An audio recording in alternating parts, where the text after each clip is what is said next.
इस्लामाबाद में तहरीक इंसाफ के कारकुनान और वफाकी दारुल हुकूमत की पुलिस के दरमियान आंख मचोली का सिलसिला जारी है। पुलिस की शेलिंग और कारकुनान की जानिब से पथराव जारी है।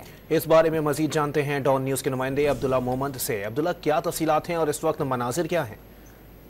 जी बिल्कुल, पाकिस्तान तहरीक इंसाफ की जानिब से जो एहतजाज था वो डी चौक की तरफ बढ़ने की कोशिश कर रहे एहतजाजी मुजाहिरीन, लेकिन यहाँ पर ये हम जिनाह एवेन्यू पर मौजूद है। पुलिस की जानिब से मुसलसल उन पर शेलिंग की जा रही है, जबकि इसके साथ साथ रबर बुलेट भी फायर किए जा रहे हैं।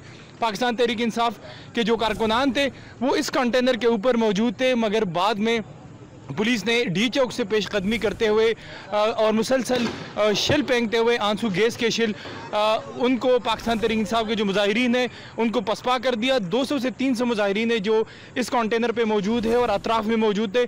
तो ब्लू एरिया के जो अतराफ़ है उन पर भी पुलिस ने उन अतराफ़ में भी शेलिंग की। मुसलसल वो आंसू गैस के शिल फेंक रहे हैं, जबकि पाकिस्तान तहरीक इंसाफ के जो कारकुनान हैं वो अब पीछे पसपा हो गए और वहाँ से वो मुसलसल नाराबाजी कर रहे हैं। जी बहुत शुक्रिया अब्दुल्ला मोहम्मद।